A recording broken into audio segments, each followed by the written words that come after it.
दोस्तों, तारीख थी 14 अगस्त 1947, जब पूरा हिंदुस्तान आज़ादी का इंतज़ार कर रहा था। एक और हम अंग्रेज़ों की गुलामी से आज़ाद होने जा रहे थे, वहीं अखंड भारत के दो हिस्से होने वाले थे। रात के लगभग 10 बजे दिल्ली की सड़कों पर तेज बारिश हो रही थी। वहीं देश के कोने कोने से लोग आकर रायसेना हिल पर इकट्ठे हो रहे थे और कुछ ही समय में लाखों की तादाद में लोग इकट्ठे हो चुके थे। रात के लगभग 10:30 बजे पंडित जवाहरलाल नेहरू, सरदार पटेल, राजेंद्र प्रसाद और माउंटबेटन बॉयस रॉय हाउस पहुंचे। अब कुछ ही समय बचा था भारत को आज़ाद होने में। लोगों की आंखों में खुशियां और चमक थी। पंडित जवाहरलाल नेहरू अपनी स्पीच शुरू करते हैं। उनके भाषण की शुरुआत इन दो लाइनों से होती है: at the strokes of the midnight hours when the world sleeps, India will be awake to life and freedom. यानी आधी रात के समय जब दुनिया सो रही होगी, तब भारत जीवन और स्वतंत्रता के लिए जागेगा।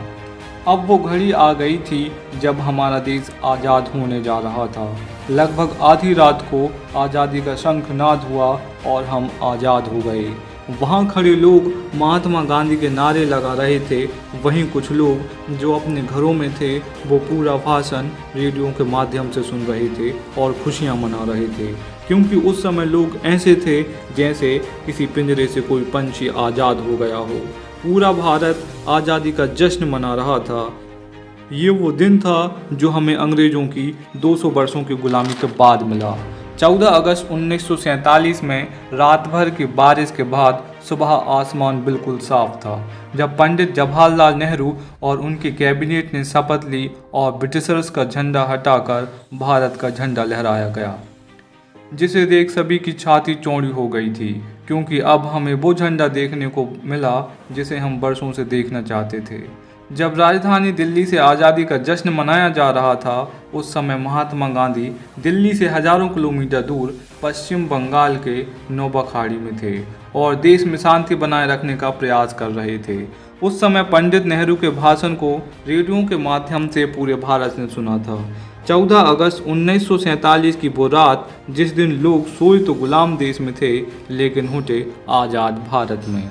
लेकिन जितनी खुशी हमें आज़ादी की थी, उतना ही दुख अखंड भारत के टूट जाने का था, क्योंकि उस दिन भारत ने अपना 3,86,737 किलोमीटर पाकिस्तान के रूप में खो दिया। करोड़ों लोग भारत से अलग हो गए। जो लोग कुछ समय पहले भाई भाई की ज़िंदगी जी रहे थे, अब एक दूसरे के दुश्मन बन चुके थे। 14 अगस्त 1947 की रात अखंड भारत के दो टुकड़े हो गए। उसके दो हिस्से हो गए, पहला हिंदुस्तान, दूसरा पाकिस्तान, जिस वजह से हिंदू मुसलमानों में कई दंगे शुरू हो गए। जो लोग अपने आप को पाकिस्तान में सुरक्षित महसूस कर रहे थे, वो पाकिस्तान चले गए। जो हिंदुस्तान में सुरक्षित महसूस कर रहे थे, वो हिंदुस्तान रुक गए। बताया जाता है कि करोड़ों लोग पलायन को मजबूर हो गए थे। इन दंगों में हजारों लाखों लोगों की मौत हो गई। उस समय दुनिया में सबसे ज़्यादा दंगे यहाँ हो रहे थे, और ये सारा खेल अंग्रेजी हुकूमत का ही था, जिसने डिवाइड एंड रूल का खेल पहले ही खेल रखा था, जहां उन्होंने हिंदुस्तानियों के बीच, हिंदू और मुसलमान के बीच बो दिए थे। वरना आज़ादी से पहले हम सब भाई भाई की तरह ही जी रहे थे। वो अंग्रेज ही थे जिन्होंने जाति के आधार पर हमें हमारा व्यक्तित्व याद दिलाया, जिसके बाद हम आपस में लड़ने लगे। और दोस्तों, हिंदुस्तान और पाकिस्तान के विभाजन की वजह यह भी थी कि मोहम्मद अली जिन्ना देश के पहले प्रधानमंत्री बनना चाहते थे।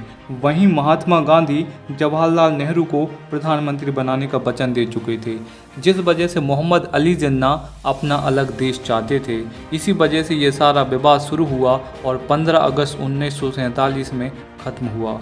अंग्रेज़ों ने हिंदुस्तानियों पर ऐसा जुल्म करा कि हम उसे याद करें तो रूह कांप जाती है। लेकिन उसके बाद भी हमने अंग्रेज़ों को बारातियों की तरह विदा किया। जहां 1500 ब्रिटिशर्स की पहली टीम 17 अगस्त 1947 को अपने देश लौटी, वहीं दूसरी टीम एक साल बाद 27 अगस्त 1948 को लौटी। और जब अंग्रेज़ों की आखिरी टोली भारत छोड़कर जा रही थी, तो हम बैंडबाजी से उन्हें छोड़कर आए थे, और उसी दिन सभी ब्रिटिशर्स का नाम हमारे देश से निकल गया। यह थी हमारी आज़ादी की पूरी कहानी। आज का वीडियो आपको कैसा लगा हमें कमेंट सेक्शन में ज़रूर बताएं। चैनल पर नए आए हैं तो सब्सक्राइब कर लें।